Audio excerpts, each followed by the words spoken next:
Bom, gente, então, dando continuidade. Acho que tá vou verificar os vídeos, acho que o problema é conseguir baixar, né? Não assisti, mas coisa ótima. Tomara que tenha dando certo. Porque a internet oscilou muito hoje. Não sei se esses erros estão interferindo. Mas enfim, gente, então, acho que a gente tinha parado aqui, né? Foi, né? A gente falou das relações, né? Então, são entre espécies diferentes, inter, tá? São espécies diferentes, e intra, que é dentro da mesma espécie. Bem, então, as relações harmônicas e desarmônicas, tá bom? Então, seguindo as relações intraespecíficas, né? Ou seja, dentro da mesma espécie, a gente pode ter tantas as colônias quanto as sociedades. Bom, então, quanto à colônia, a colônia é uma associação anatômica formada por unidades estruturais e funcionais. Então, são indivíduos da mesma espécie, com quais eles vão se juntar, e eles formam até parece um único ser, mas são vários indivíduos que se associaram, tá bom? Onde eles podem ter, né, essa associação, a associação para formar uma estrutura, que é no caso dos corais, assim a gente pode ver aqui, ó. Então, os corais são os mesmos indivíduos, só que eles estão associados juntos, eles formaram uma estrutura, tá? Só que funcionalmente cada um está no seu quadrado, tá? Cada um vai desenvolver, tem sua autonomia, certo? E a gente tem um outro que essa associação é chamada de isomórfica, ou seja, não existe essa divisão de trabalho, e tem a relação heteromórficas, né, que nem nos casos da cavaleira. A cavaleira a gente acaba até vendo os cavaleiros do mar, assim, às vezes na praia dá para visualizar, né? Não sei se na praia de rio, mas na praia de água doce, muitas vezes se estiver limpa, né? Às vezes a gente consegue localizar elas. Então a gente pode observar aqui, deixa eu colocar. Então a gente observa que a gente tem diferentes tipos de células, eles vão ter funções diferentes. Então, a colônia nada mais é, gente, do que uma associação no qual divide a mesma espécie. Eles vão se juntar, eles vão compartilhar tanto por uma questão estrutural, quanto uma questão estrutural e funcional, onde assim, esses indivíduos separados, eles não conseguem sobreviver, ok? Então, no caso da cavaleira, a gente tem o quê, né? A gente vai ter uma com a função de gás para flutuar, outra, não precisa decorar nomes não, tá? E só para vocês terem noção dessa associação, no qual ela vai tendo uma função diferente, cada um dos indivíduos, né? E eles se juntam para formar uma colônia, tá bom? A outra são as sociedades. A sociedade é o mais comum, né? Então, a sociedade é formada por indivíduos da mesma espécie, unidos pelo instinto de associação. Então, a gente tem a sociedade, a matilha do lobo e tal, e a gente tem a sociedade, ou pode ser temporária ou permanente, no caso das abelhas, das formigas, enfim. Ok? Então, as inter-relações, tá? São já relações com espécies diferentes. Ocorrem entre indivíduos de espécies diferentes e com vantagens mútuas ou desvantagem. Tá? Bom, então onde elas podem ser essas relações harmônicas ou desarmônicas? Harmônica quando leva benefício, os dois ou pelo menos um, sem prejudicar o outro. E desarmônica quando um, né, pelo menos um, leva prejuízo nessa relação. Então, quantas harmônicas? Tem a simbiose, mutualismo, comencialismo, inquilinismo, a desarmônica, parasitismo, predatismo e a competição. Né? Vou falar um pouco das harmônicas. Bom, as harmônicas, então a gente pode ter o comencialismo. O comencialismo é uma associação simbiótica simples entre dois indivíduos, né? Onde assim, um se recebe um benefício e o outro não recebe benefício, mas também não é prejudicado. O exemplo do peixe-piolho, que acompanha, né, os tubarão, é um exemplo clássico, acho que no colegial todo mundo via isso, né? Então, ele está associado ao tubarão e o tubarão come os restos, ele pega para ele. Ou seja, ele recebe o alimento, mas também não prejudica o tubarão. Tem outro protozoário, que é a Entamoeba coli, ele vive no intestino de muitos seres e, assim, ele recebe alimento, mas ele não prejudica o hospedeiro. Então, é uma relação harmônica, tá bom? Bom, então, nessa relação, eles vão receber, né? Aquele intuito que a gente falou que, como todas as relações, proteção, transporte ou nutrição.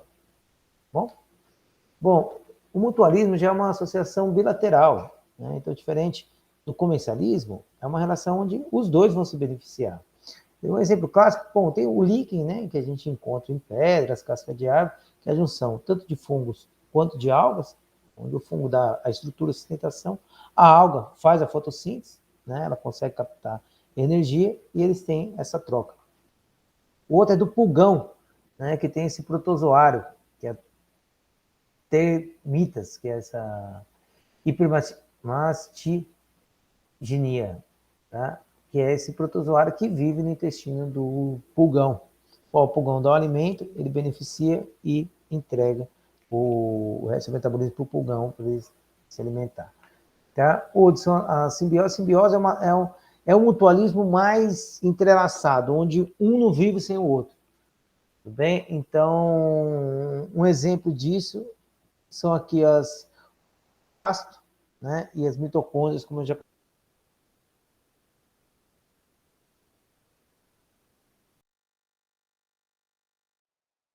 esse protozoário que digere a celulose do rumen, né?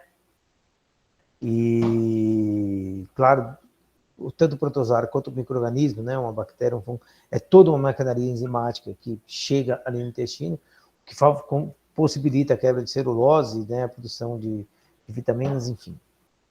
Então, resumo, bom, quanto à relação desarmônicas, a gente tem as relações também intraespecíficas, né? E interespecíficas. Interespecíficas entre indivíduos de espécie diferente e entre a mesma espécie. Então, a competição, né, seja por um nicho ou um território, a gente vai ter a briga de animais, né, então, intraespecífico da mesma espécie, fator regulador do nível de população.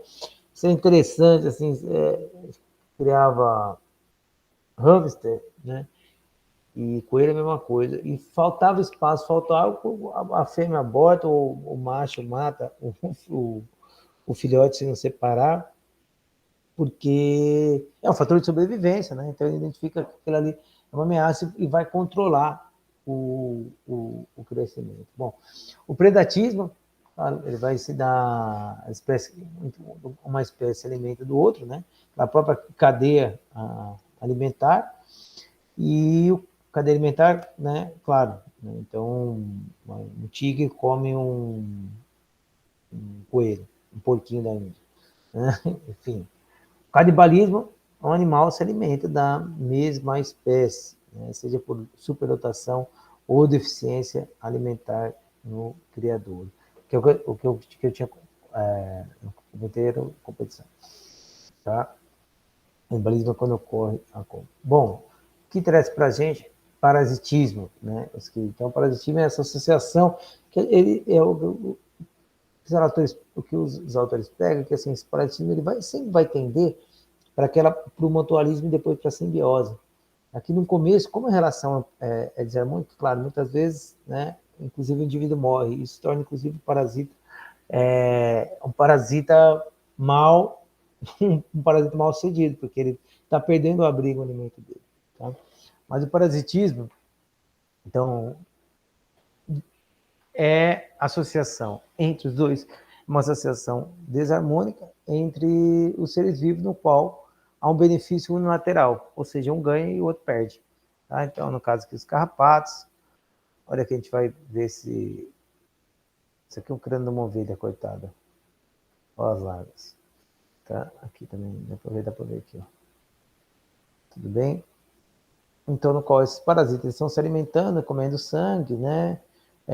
Tecido, e o animal está sendo prejudicado. Então, essa relação, esses primórdios aqui da definição. Então, o parasitismo é aquele que tem como profissional viver às custas do seu vizinho, né? Cujo trabalho consiste em explorar economicamente. Tá? Bom.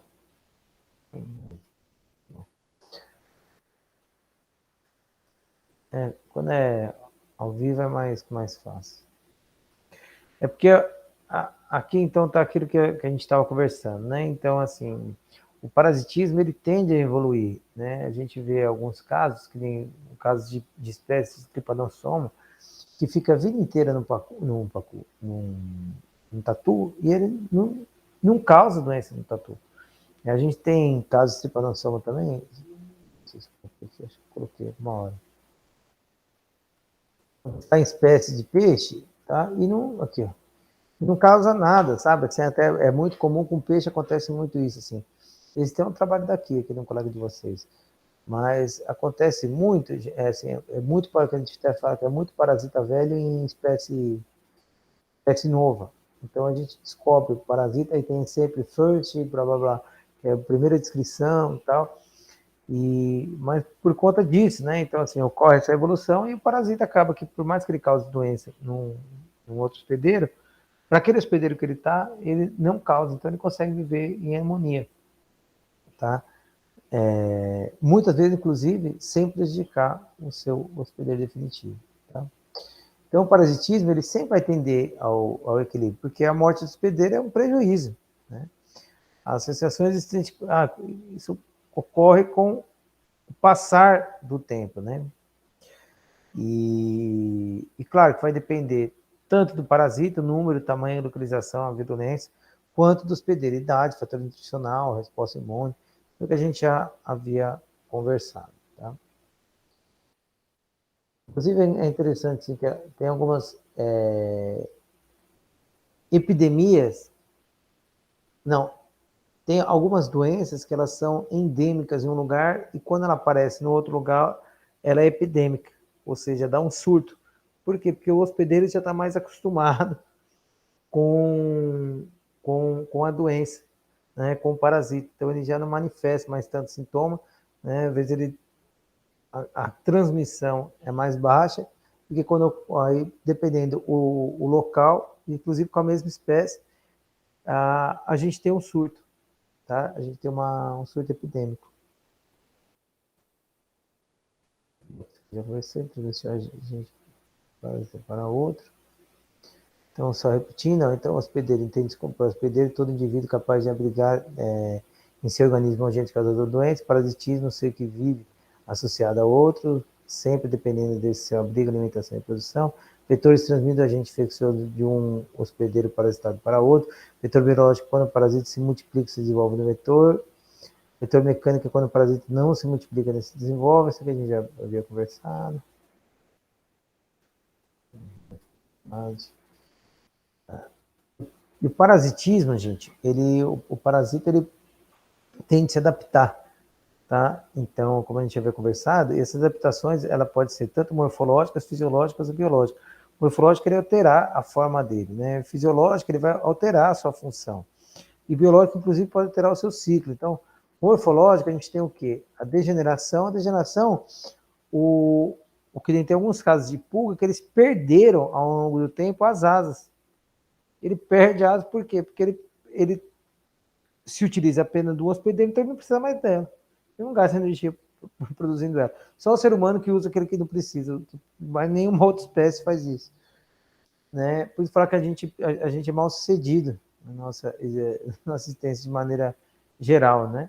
Porque a gente não consegue se adaptar ao meio. A gente acha que o meio é que a gente mais importante que o meio. Mas enfim, então outros casos, alguns parasitas que eles perderam segmentos do intestino, por quê? Porque ele não precisa mais processar a matéria. Como ele está se alimentando direto do sangue ou direto de um tecido, o tecido já está pronto. Tá? Então ele não precisa, não tem que quebrar a casca, então ele perdeu um pedaço do intestino porque ele já está com esses alimentos mais prontos. Hipertrofia, principalmente nesses casos de fixação. Esse aqui é um parasita tricodínia. Olha esses anéis. Então ele vai rodando, inclusive. Aí ele vai se alimentando do que está embaixo da pele. Além disso, ó, então as ventosas, os ganchos de fixação, olha como é desenvolvida. Olha o tamanho do parasita, o tamanho da gancho. A probóscide, tá? Para moscas picadoras e sugadoras, ó. A sugadora, olha a picadora, como desenvolve. Tá bom? Então, não só a cabeça, quanto a estrutura de fixação, ele se desenvolve para poder obter o alimento. Então, isso é uma hipertrofia. Então, esse é um tipo de alteração morfológica, tá? Capacidade reprodutiva. Capacidade reprodutiva, claro, para esse parasita ele conseguir sobreviver, ele tem que conseguir se perpetuar. Tá? Então, uma dessas é o aumento da capacidade reprodutiva. Então, o parasita, ele, coloca uma quantidade imensa, seja de ovo, né, ou de larva, depende o tipo do parasita. E, enfim, é uma grande quantidade para que, com pouco sobrevive, ele já consegue, né, perpetuar as espécies. Então, a capacidade reprodutiva aumentada, inclusive o tipo de reprodução. Né? Então, a gente tem a paternogênese. A paternogênese é a divisão do embrião a partir de um óvulo não fecundado. Tá? Então, a gente tem alguns parasitas que vão se desenvolver, né, a partir de um ovo não fecundado. Inclusive, isso ocorre dependendo do ciclo, durante a reprodução assexuada do parasita, às vezes, muitas vezes, dentro do próprio organismo, do intestino, ele se reproduz, né, se desenvolve sem estar fecundado. Hermafroditismo, né, não precisa de um par, então ele nasce com os dois sexos, então tem a capacidade de desenvolver tanto o gameta quanto o, o espermatozoide, né, o tipo, né? Polimbremia, são vários embriões, né, que são desenvolvidos. E polimbremia, né, que então dentro de um embrião tem o desenvolvimento de vários indivíduos. E esquizogamia, que é o desenvolvimento a partir de um fragmento, né, do parasita. A gente tem o desenvolvimento de outro, tá bom? Além disso, né, a capacidade a alterações fisiológicas, né, biológicas, capacidade de resistir dentro do agente agressor. Então, o desenvolvimento de uma cápsula, desenvolvimento de uma enzima que vem a quebrar, que serve para driblar o sistema imune, ou ovo mais grosso, que faz com que você consiga ficar mais tempo no ambiente, resistir à dessecação. Ou tropismo, os diversos tipos de tropismo. Então, o tropismo é a capacidade então, que tem do parasita, ele vai se encistar, vai formar um cisto, ele migra para baixo do solo, ele se insere para se proteger da dessecação dos raios solares. Tá? Taxonomia, gente, eu já conversei isso com vocês, todo mundo já fez parasita, né? E, bom, o mais importante está aqui. Né? Então, gente, como foi escrever as espécies? É porque depois, quando eu for falar de cada uma deles, eu vou falar o que eles são, tá? Qual que é o reino que tá e tal. Então, a gente tem que tomar cuidado sempre com os nomes. Então, o nome científico sempre da espécie é o nome binominal, ou seja, são dois nomes, itálico, minúsculo, só com a primeira letra em maiúsculo, tá bom?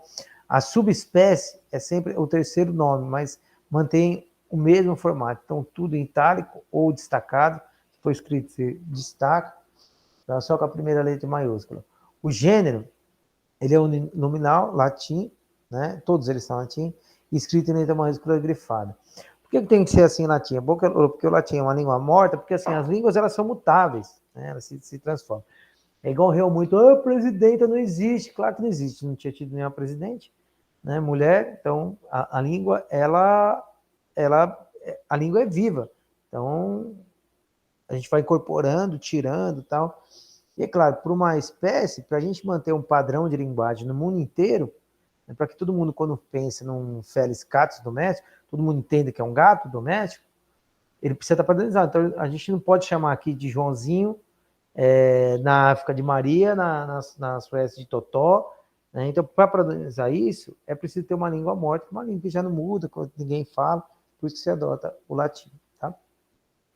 E quando a gente for falar, dependendo da quantidade, se vocês verem, né, só o SP, a gente está falando de uma espécie, Toxocara SP, então uma espécie. Quando são espécies Toxocara SPP, tudo em itálico, tá bom? Isso aqui é interessante, né? Diagnose é o nome do autor após o nome científico. Isso é muito comum em trabalho científico, que acaba a gente vendo isso, que foi o cara que identificou e tal. Bom, esse é o trabalho que vocês vão ter que fazer. Então, a mobilidade dos parasitas. Então, em relação ao número, qual que é o nome? Em relação ao tempo de permanência, tá? Eu vou passar isso para vocês, mas pode deixar que eu vou passar explicado. Tá bom? Vou passar tudo explicado.